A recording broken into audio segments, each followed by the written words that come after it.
¿Cuáles son los problemas ambientales más importantes? ¿Cuáles son los que más nos preocupan?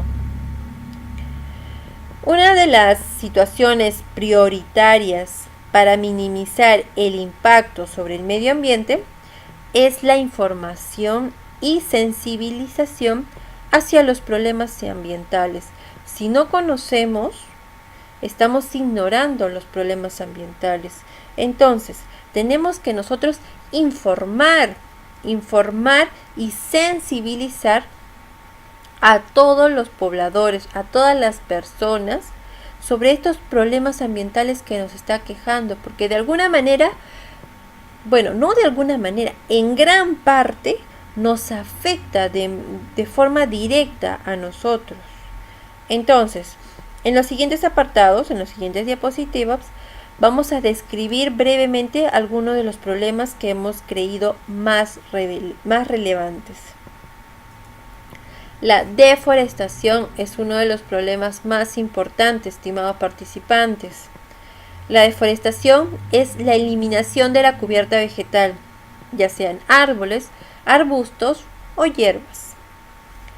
Aunque desde siempre se han talado árboles, toda la vida se han talado árboles, claro que sí, la tasa actual es superior a la regeneración.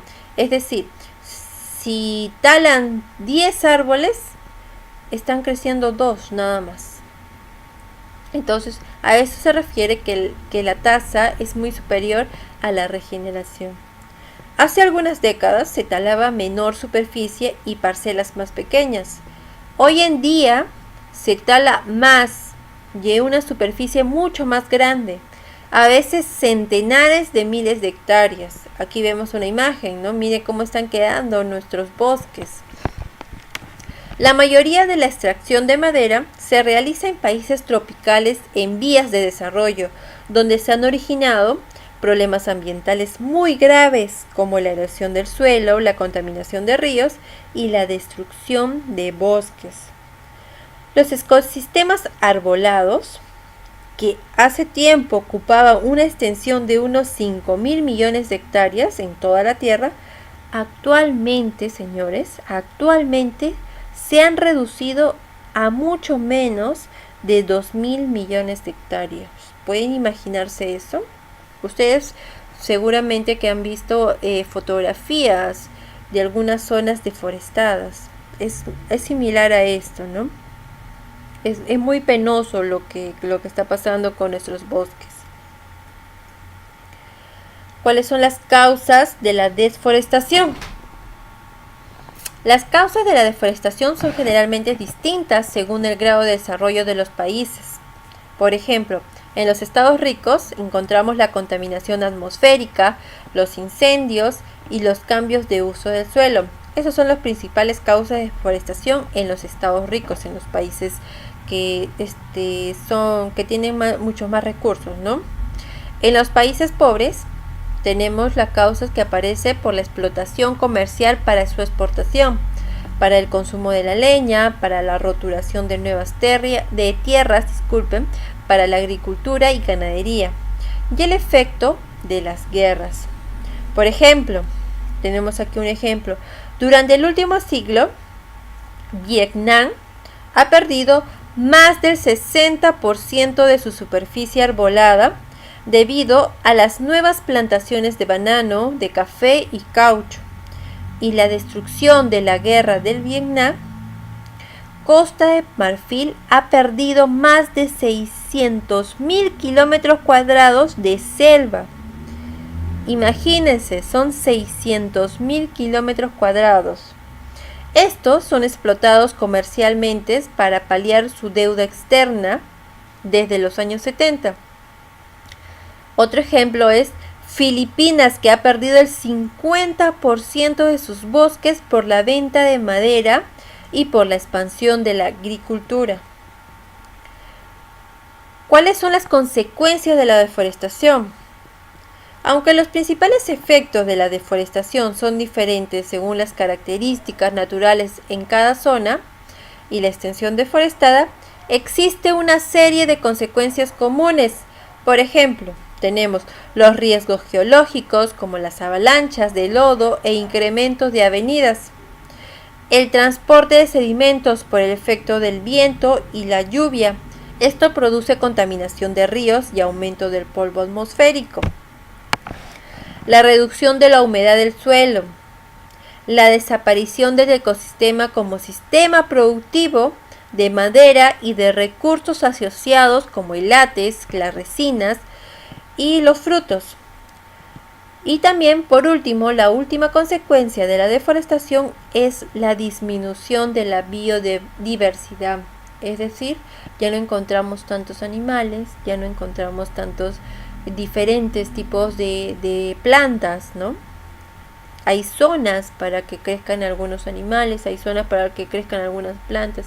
Entonces, gracias a la deforestación, gracias por decirlo así, como consecuencia queda la disminución de la biodiversidad. ¿Cuáles son las recomendaciones para reducir los impactos sobre la deforestación? En países ricos tenemos que evitar actuaciones que promuevan la destrucción de la vegetación, en especial prevenir los incendios forestales, reducir la contaminación atmosférica y también el impacto de infraestructuras. En países pobres, tenemos que fomentar aquellas actividades que promuevan el aprovechamiento sostenible de bosques, maderas y zonas con vegetación autóctona. ¿Cómo? ¿Cómo vamos a hacer esto?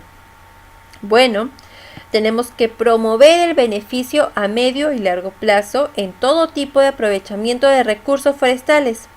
Esto sí, sin sobrepasar la capacidad de regeneración del sistema. Dejar a las poblaciones locales que gestionen sus recursos forestales. Nadie mejor que cuidar lo suyo, ¿no? Uno mismo debe cuidar lo suyo. Entonces, por eso debemos dejar que las poblaciones locales gestionen sus recursos forestales. Tenemos que controlar las actuaciones de compañías occidentales en países pobres. Hay algunos empresarios de otros países que vienen a invertir, por decirlo así, en países pobres. Entonces no hay control sobre esas actuaciones. Tenemos que controlar, tenemos que saber qué están haciendo, ¿no? Promover la utilización de maderas de origen controlado, es decir, la tala legal, porque hay demasiada tala ilegal, señores, demasiada tala ilegal. Es por esto la deforestación también. Tenemos que promover la reforestación de zonas aptas para soportar vegetación. Claro que sí. Además, tengamos en cuenta que la explotación maderera deja apenas un 2% de beneficios en la gente nativa. Es decir, de todo lo que se gana talando árboles, solamente un 2% queda en beneficio de la gente del pueblo donde se está talando, de la gente nativa, ¿no? La desertificación es otro problema ambiental que tenemos. ¿Pero qué es esto? Es la disminución o eliminación irreversible de la cobertura vegetal. Se origina cuando se actúa inadecuadamente sobre el territorio. En contraposición, el concepto desertización se refiere a procesos de origen natural, como el origen de desiertos a lo largo del tiempo geológico. Entonces, desertificación y desertización son conceptos muy diferentes. Casi un tercio de la superficie terrestre se encuentra en una situación delicada frente a la desertificación, donde vive un 20% de la población mundial. La desertificación está asociada a la disminución de la capacidad del suelo para soportar vida vegetal o a la pérdida por erosión del propio suelo. ¿Cuáles son las causas de la desertificación? ¿Cuáles son?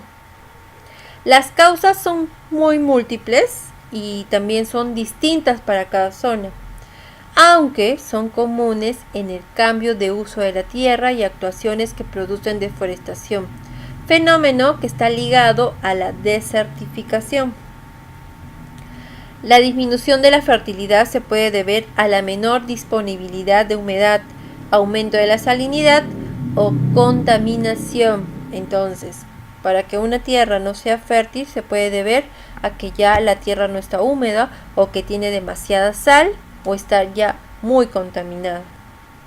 Las zonas áridas, semiáridas o en pendiente tienen una reducida capacidad de recuperación tras la eliminación de la cubierta vegetal, en especial por el aumento de la erosión del suelo fértil por el viento y la lluvia. Los incendios forestales, en especial si son recurrentes, tienen consecuencias graves, tienen consecuencias muy negativas. Otro grupo de causas están asociadas al regadío y a la agricultura intensiva. El riego con agua de baja calidad provoca a medio plazo la salinización del suelo. Estos procesos se dan tanto en países ricos como también en países pobres. Entonces, en la agricultura, una causa de la desertificación por la agricultura se da en países ricos y también se da en países pobres. ¿Cuáles son las consecuencias de la desertificación? Una de las consecuencias más negativas para el ser humano es la aparición del hambre en amplias zonas semiáridas. ¿A qué se debe? Pues se debe a la disminución de la productividad del suelo. Es la mayor consecuencia y causa de la desertificación. El medio natural también se ve afectado. ¿De qué manera? Pues se reduce la capacidad del territorio para sustentar vegetación. A escala regional, a una escala mucho más grande, también pueden afectar en el clima, haciéndolo más riguroso. ¿De qué manera? Vemos que no hay árboles, entonces la incidencia solar va a reflejar de una manera más rápida, ¿no? Va a reflejar de una manera rápida y no lo va a absorber. Igual en el mar, cuando hay mayor sol, el agua se calienta, entonces hay mayor lluvia. Pero aquí, cuando hay desertificación, no hay demasiada lluvia. Es por eso que puede afectar en el clima, haciéndolo más riguroso, más fuerte. ¿Cuáles son las recomendaciones que podemos tener para evitar la desertificación? Ante este proceso, se tiene que actuar a nivel global, siendo la prevención la herramienta más eficaz para evitar que determinadas zonas se conviertan en desiertos. Tenemos que prevenir, señores, prevención. Se deberían evitar todas aquellas actividades que alteren irreversiblemente la cobertura vegetal natural, las que destruyan la estructura del suelo o modifiquen el relieve de tal forma que sea difícil su recuperación. El fuego, la agricultura y las infraestructuras son las actividades que más se deben regular para evitar los procesos de desertificación. La erosión del suelo es otro problema, es un gran problema ambiental. La erosión del suelo es el arrastre de partículas de sedimento hacia otras zonas, producida por el viento o la lluvia.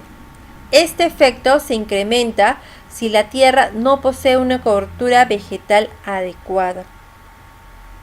La deforestación, desertificación y la erosión del suelo son tres problemas ambientales que están íntimamente relacionados. La deforestación aumenta el riesgo de erosión, que a su vez puede llegar a producir desertificación. Entonces, estos tres primeros problemas que estamos viendo están ligados, ¿no? Tengamos en cuenta que el suelo es un recurso que se ha de considerar no renovable. ¿Por qué? El suelo es un fruto de procesos físico-químicos y biológicos de muchos miles de años, señores, muchos miles de años. Por eso tenemos que considerarlo no renovable. ¿Cuáles son las causas de la erosión del suelo? La erosión es un proceso en equilibrio con la creación de nuevo suelo, pero la actuación del hombre puede agrandar hacia la pérdida del suelo. ¿Esto se debe a qué?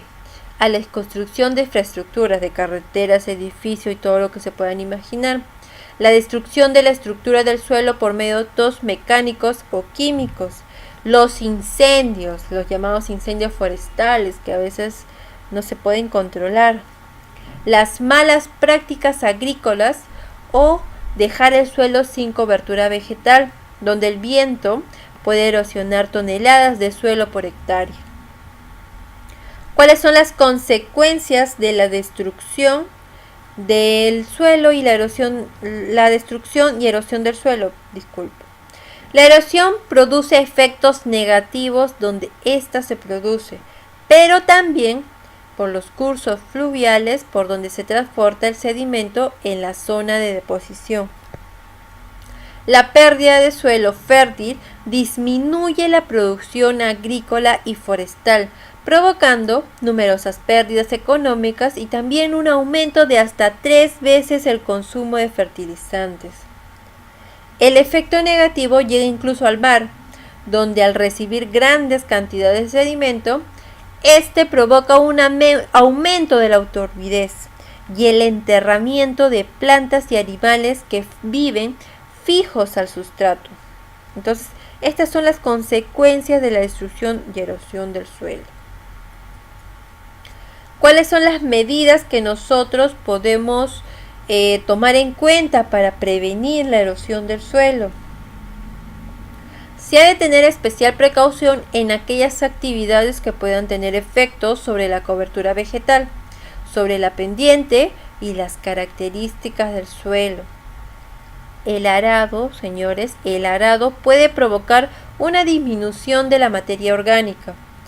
Esto produce una disminución de la cohesión de las partículas del suelo y facilita así la erosión.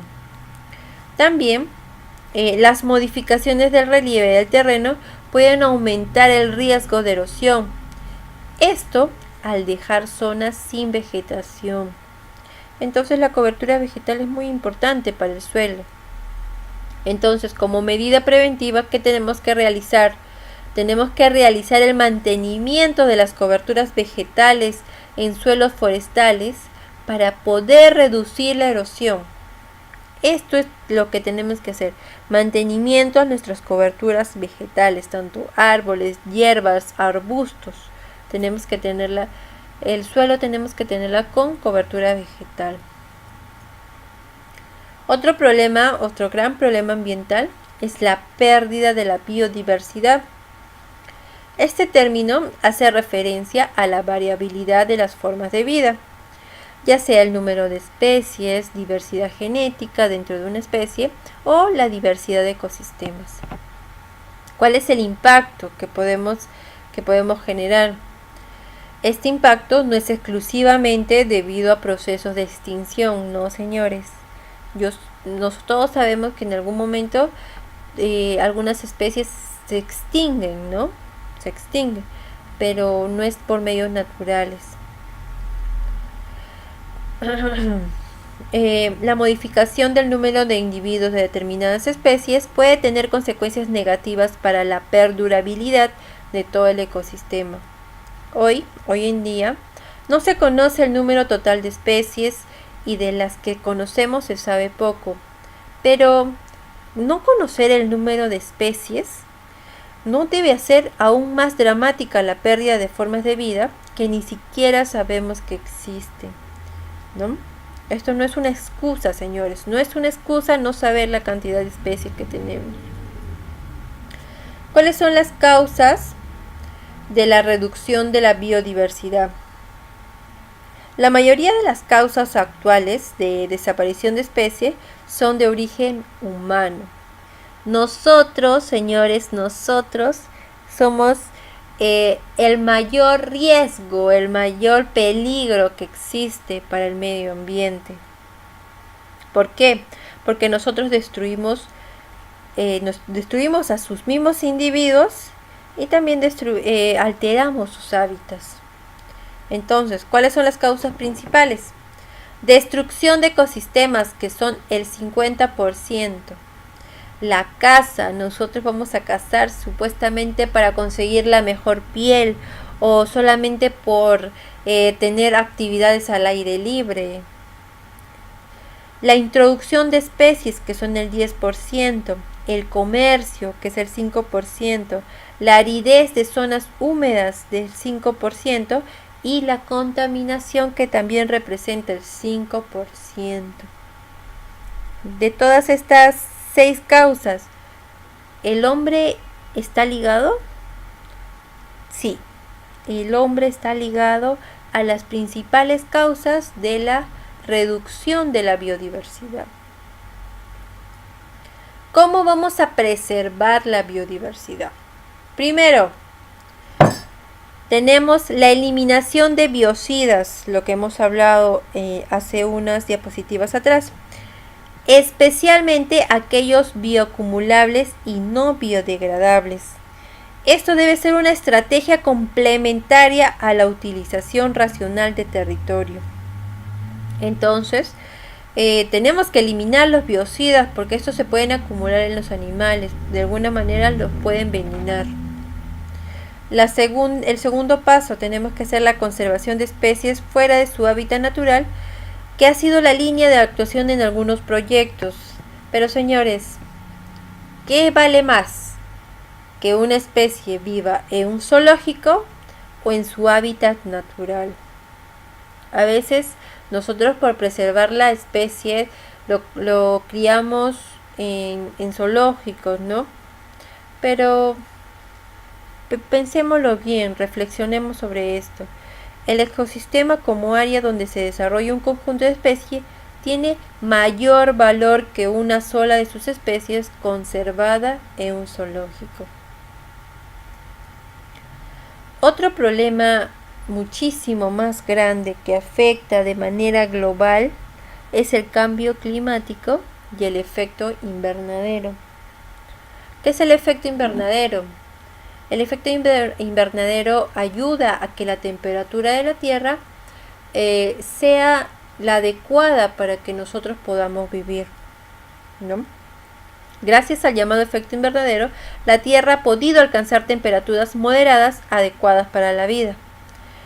Pero el aumento de temperatura se debe a la absorción de radiación solar por parte de distintos gases presentes en la atmósfera, principalmente el dióxido de carbono, el ozono y el vapor de agua. Del total de la radiación social que llega a la Tierra, un 30% de la energía es devuelta directamente al espacio por las nubes, el suelo y los gases invernaderos del aire. El otro 70% de la radiación restante se absorbe por estos elementos y se emite con longitudes de onda infrarroja, responsables del aumento de la temperatura. La temperatura que posee la atmósfera terrestre está entre menos 60 y 50 grados, y esta es mayor que la del espacio que los rodea, que es de menos 273 grados. Aquí vemos un esquema del efecto invernadero. Aquí estos son los gases GI, el metano, el óxido nitroso y el dióxido de carbono. La radiación solar ingresa a través de la atmósfera, ¿no? Incide sobre el suelo. Algunos son retenidas aquí en el suelo y aumenta la temperatura de la superficie terrestre y las masas de agua. Y otros son devueltas al espacio. Este es el efecto invernadero. Pero cuando ya supera los límites, ¿qué pasa? Estas son las consecuencias. Derretimiento de los glaciares, y los osos polares ahorita son los que están sufriendo, ¿no? Si se derriten los glaciares, hay aumento de las aguas del mar. Si hay aumentos de las aguas del mar, algunos países costeros se van a ver afectados. ¿De qué manera? Van a desaparecer simplemente, señores. Van a desaparecer por el efecto invernadero y el cambio climático, el calentamiento global.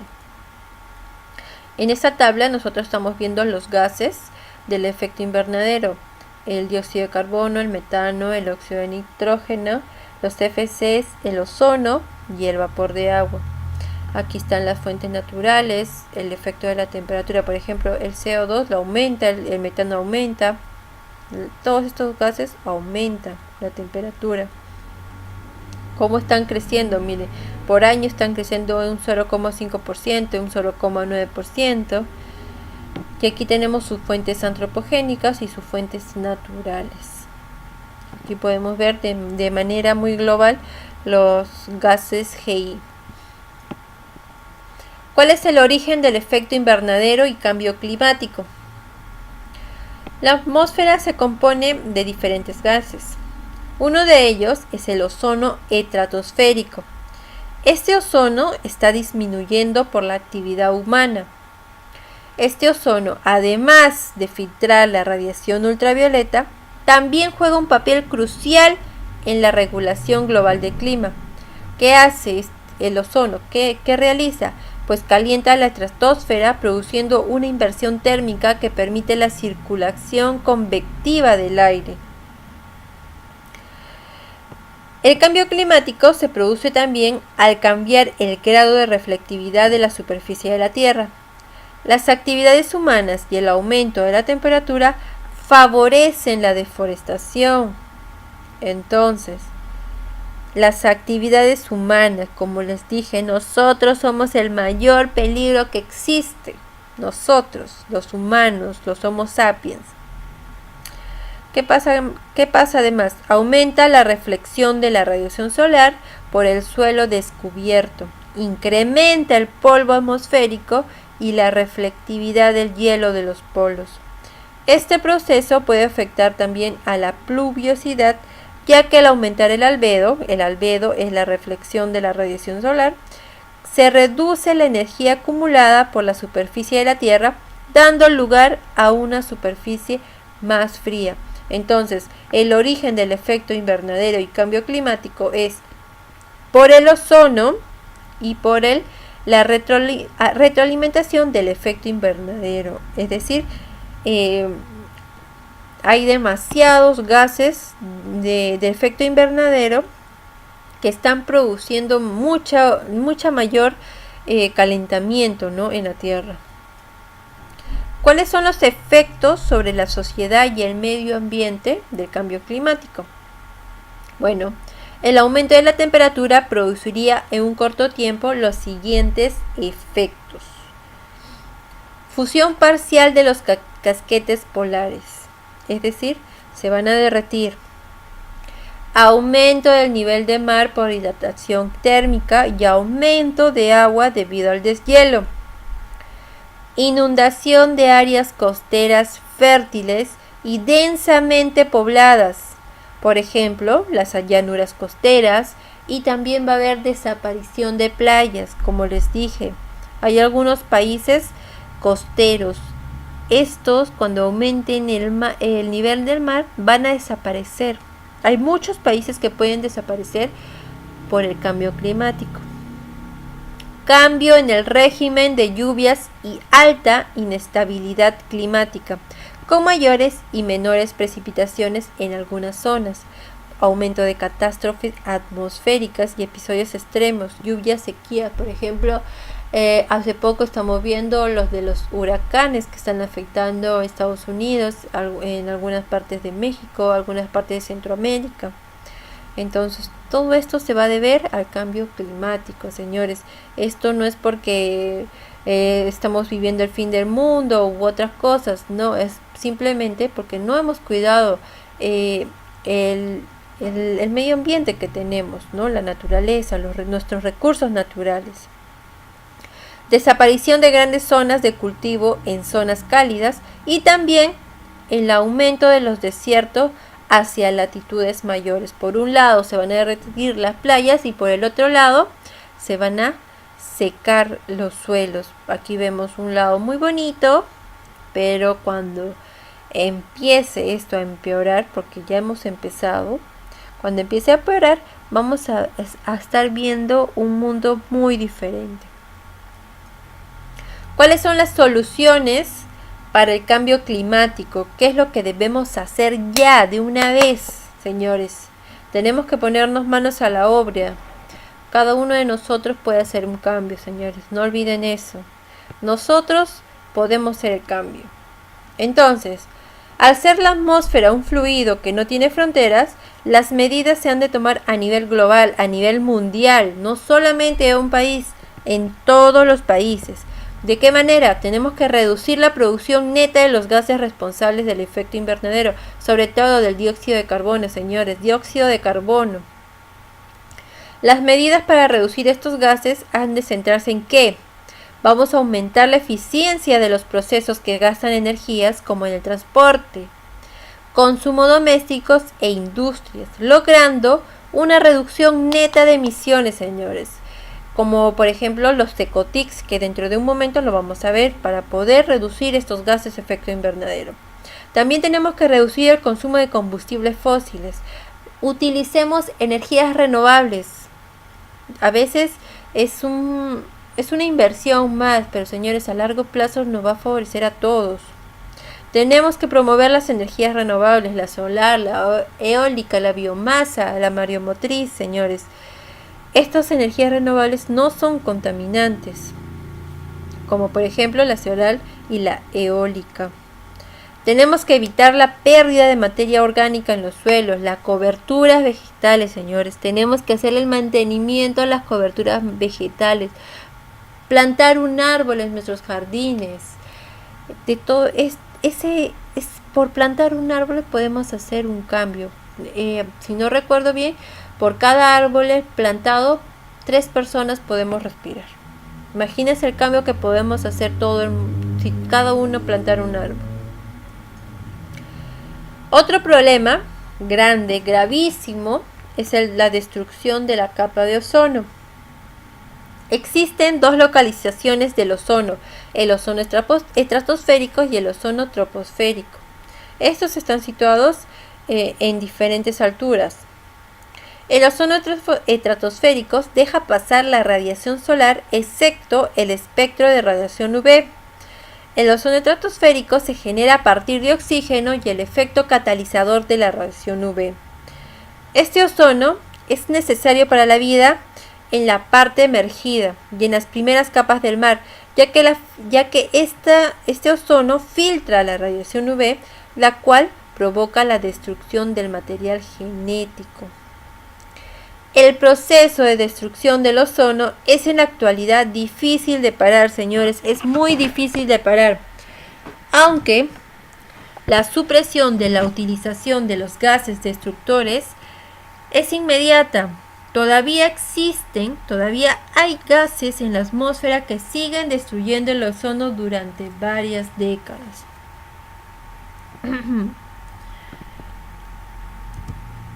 ¿Cuáles son los efectos de la destrucción de la capa de ozono? Bueno, en animales puede inducirse procesos cancerígenos en las células de la piel y ojos. Eso creo que el verano que acaba de pasar en Perú, creo que lo hemos visto. El sol ya provoca como una tipo alergia. Por ejemplo, hasta yo misma, yo me expongo al sol sin tener protector solar y ya me está produciendo como tipo alergia. Entonces, eso es porque ya nuestra capa de ozono se está debilitando también de alguna manera, ¿no? Se produce una serie de efectos negativos tanto para la salud humana como para el medio ambiente. Se altera la estructura térmica de la atmósfera, la temperatura varía, aumenta la radiación UV en la superficie terrestre que afecta la capacidad fotosintética de los vegetales, tanto en tierra como en el mar. Los efectos nocivos sobre la salud humana son la inducción de trastornos cutáneos, o sea, el llamado cáncer de piel. Con tan solo un 5% de reducción de ozono, y cataratas. Imagínense, señores. Poco a poco estamos perdiendo la capa de ozono, la capa protectora, la capa que está entre la radiación UV y nosotros. He sabido que en estos meses, en este año, ha parado un poco la destrucción de esta capa de ozono, ¿no? Podemos hacer muchas cosas también para poder frenar esta destrucción. El aumento de la radiación UV también afecta la durabilidad de los materiales e incrementa la reactividad de las capas bajas de la atmósfera, creando nuevos compuestos contaminantes. Es así, señores. Mientras que uno intenta proteger nuestras cosas, o sea, nuestros recursos, donde vivimos, entonces la radiación UV también va a afectar a todo eso, ya sea a los materiales, y al afectar a los materiales también crea de alguna manera nuevos compuestos, algunos contaminantes como algunos muy nocivos. ¿Cuáles son las propuestas correctoras para ya tratar de no destruir la capa de ozono? A nivel mundial, señores, a nivel mundial debemos prohibir la producción y consumo de todos los productos causantes de la destrucción del ozono, los llamados CFC. Yo tengo entendido que hay algunas municipalidades que ya tienen un área de fiscalización ambiental. Entonces, estas llamadas áreas de fiscalización ambiental normalmente van a industrias y comercios a hacer una pequeña inspección. En lo que se refiere a aire, tengo entendido que piden la ficha técnica de los aire acondicionados para ver que no tengan estos contaminantes que destruyan la capa de ozono. Si encuentran algunos comercios, industrias que tengan estos componentes, le ponen una nota de aviso, ¿no?, para la segunda inspección. En la segunda inspección, si continúan con estos aires acondicionados, con estos contaminantes, entonces ellos ya vienen y ponen la multa correspondiente según el tipo de industria, según algunas estipulaciones que ya tienen, ¿no?, en interno. Entonces, de alguna manera, la municipalidad están ayudando en el tema de la contaminación ambiental. Actualmente existe un gran desconocimiento del efecto de los compuestos químicos en relación al ozono, por lo que se debería invertir en investigación para buscar alternativas para los productos dañinos. Señores, como les dije, ignorar nos cuesta caro. Entonces busquemos información sobre todos estos contaminantes. A veces sin querer estamos usando algo que contamina, los llamados aerosoles, ¿verdad? También la educación ambiental y la información al consumidor es clave para que se obligue al mercado a adaptarse a las nuevas exigencias ambientales. Otro problema muy grande también es la contaminación del aire, agua y suelo. La contaminación de aire, agua y suelo están interrelacionados, ya que al introducir un contaminante en alguno de estos medios puede pasar a los demás de una manera directa o indirecta, ¿no? Pero todavía demuestra su ineficacia, dado que, salvo en ocasiones puntuales, los niveles de contaminación siguen aumentando. La contaminación del aire debido a actividades humanas no es nueva, claro que no, esto ya se viene de años atrás. Por ejemplo, desde el siglo XVII, la acumulación de humos en aglomeraciones urbanas ha causado algún tipo de contaminación atmosférica, la cual requirió legislación para evitar problemas de salud. La contaminación de los cursos de agua fue primero un problema de incremento de la materia orgánica.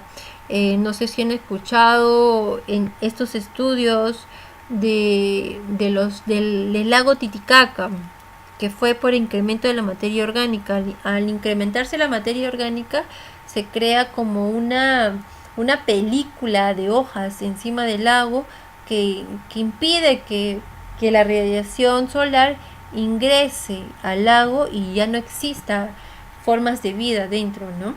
Entonces, en primera instancia fue el incremento de materia orgánica. Pero ¿por qué se incrementó la materia orgánica? Bueno, esto, déjenme decirle que también gracias a nosotros. Este es un efecto, una consecuencia de lo que nosotros hacemos, ¿no? Dicen que en el lago Titicaca todos los desagües de las personas que vivían alrededor, todos incidían en el lago Titicaca. Entonces, es por eso que hay un incremento de la materia orgánica, ¿no? El desarrollo industrial aportó nuevos contaminantes químicos, algunos difícilmente biodegradables, que eliminan la vida de los ríos y del mar y que además la inutilizan para el consumo humano. Claro que sí, el desarrollo industrial, las empresas, ahora ya existen legislaciones, por ejemplo, los secas del agua, los LMP, los BMA. Entonces todo esto, de alguna manera digo, porque aún no estamos al 100% fiscalizando a las empresas, de alguna manera ayudan a controlar algunos contaminantes, ¿no?, que pueden ingresar al agua. La contaminación del suelo tiene su origen en la agricultura, como les dije, los biocidas, los fertilizantes. También la contaminación del suelo tiene los residuos urbanos, los llamados residuos sólidos, los plásticos, señores, los plásticos, el gran problema que existe a nivel mundial. La acumulación de sustancias no biodegradables. Hay sustancias que, Dios mío, a veces simplemente una sustancia se demora 10.000 años para poder biodegradarse. Por ejemplo, como los pesticidas, los hidrocarburos, los plásticos y los elementos químicos diversos no cesan de aumentar, están aumentando y aumentando cada vez. ¿Cuáles son los principales problemas de contaminación atmosférica? Por ejemplo, las áreas poco ventiladas. Es un principal problema de contaminación atmosférica. Se pueden producir altas concentraciones de contaminantes debido a su cercanía con la fuente emisora. Por ejemplo, aquí ven esta pequeña nube negra, de alguna manera decirlo. Esta nube negra, bueno, este es el llamado smog fotoquímico. ¿Por qué se da el smog fotoquímico? Por la radiación solar y todas las emisiones que pueden producir tanto por los medios de transporte y las industrias. Entonces se crea como una barra, como una capa que impide el paso del aire, ¿no? Por ejemplo, en la mayoría de ciudades occidentales se alcanzan niveles de contaminación atmosférica indeseables para el ser humano, proveniente del transporte, las calefacciones y las industrias. Por eso le estoy diciendo, el hombre es el principal contaminante del medio ambiente, señores, nosotros. Los principales contaminantes son los óxidos de azufre y los óxidos de nitrógeno, también el dióxido de carbono, el ozono troposférico y el material particular, los llamados PM, ¿no? ¿Cuáles son las recomendaciones para evitar la contaminación de nuestros recursos naturales?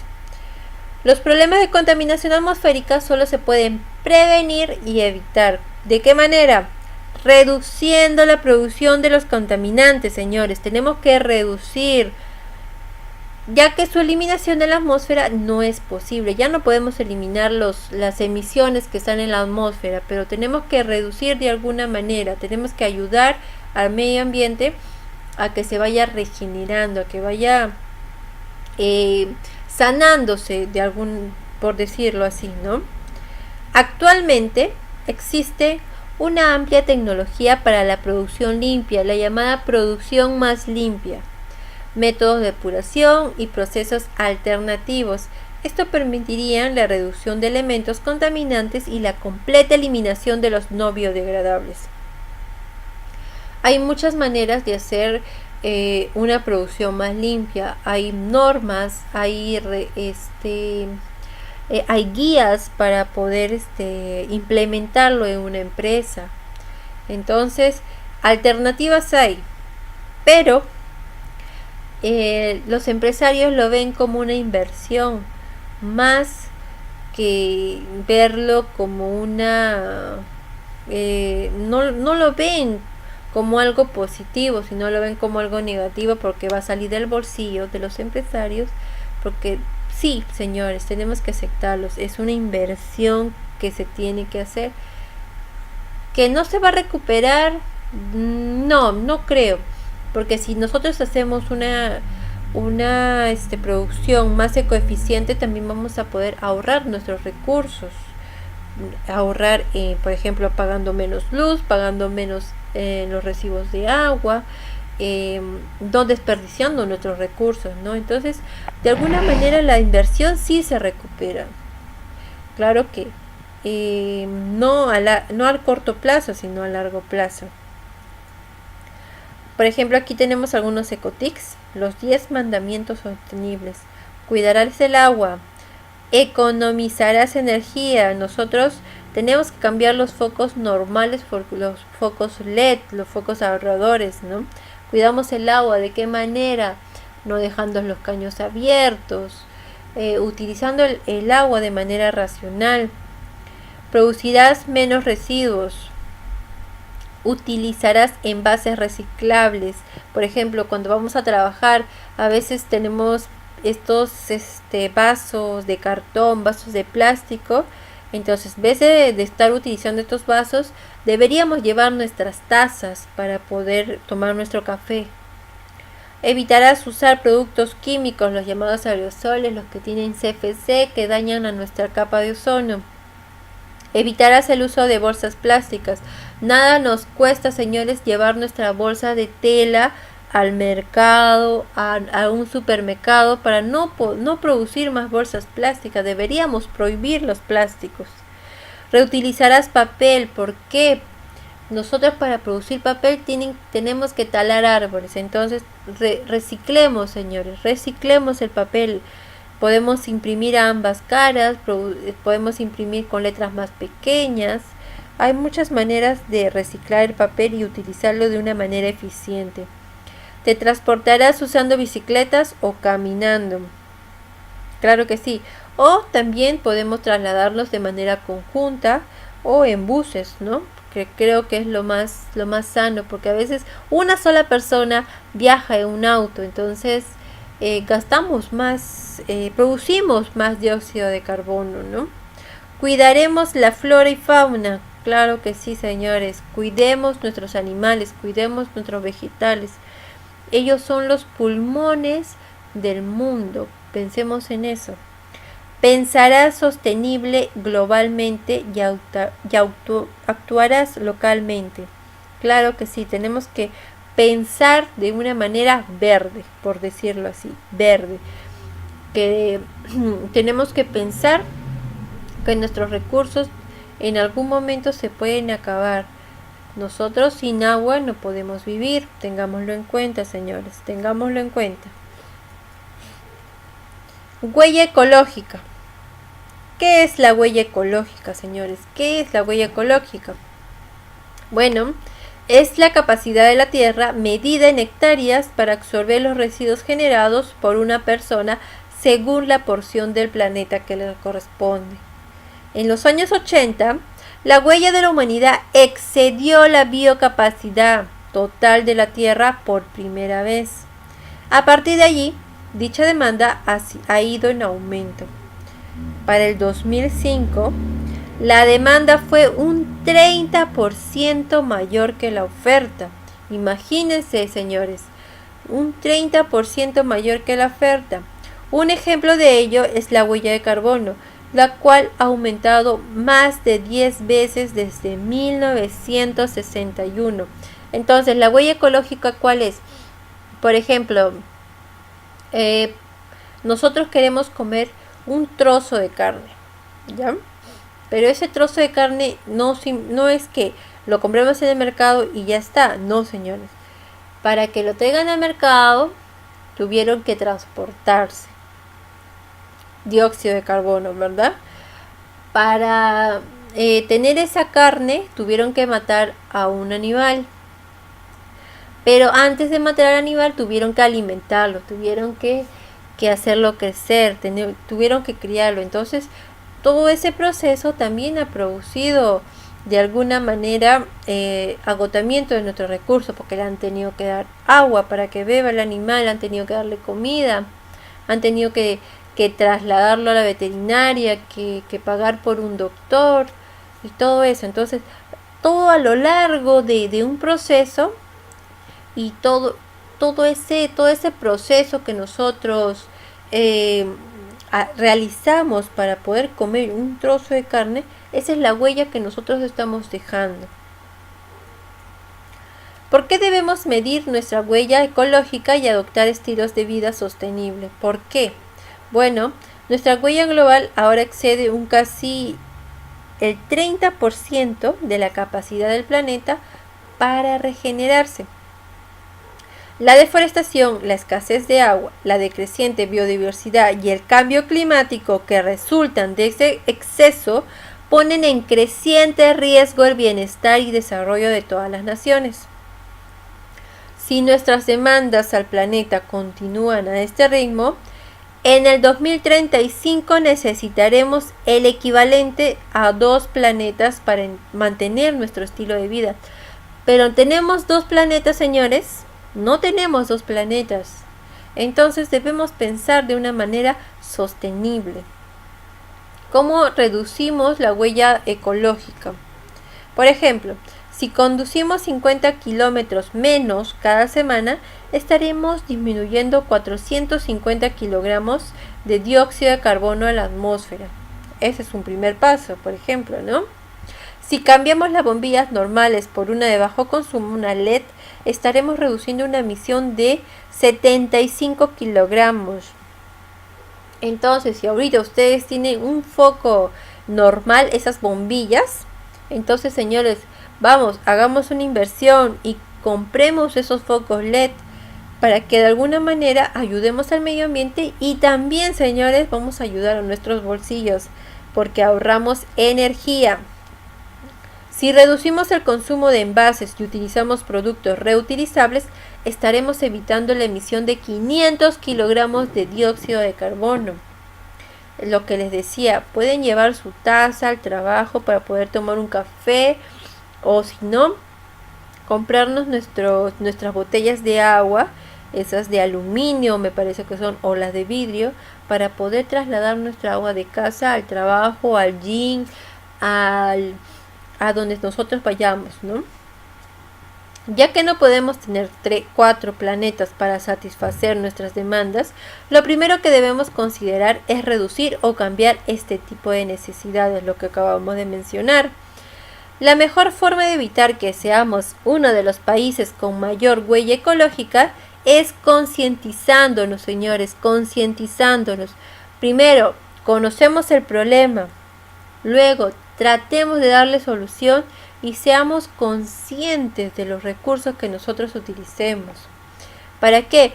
Para reducir nuestros consumos. Estaremos dando el primer paso para reducir nuestra huella ecológica. Es el primer paso, señores, para reducirlo. Y así, todos aquellos recursos que utilizamos hoy pueden no estar disponibles para las generaciones futuras, los que no harían incumplir con el desarrollo sostenible. Más adelante, quién sabe, señores, ya no vamos a tener agua. ¿Qué van a tomar nuestros hijos, nuestros nietos, nuestras generaciones futuras? Nosotros tenemos que pensar en todo eso.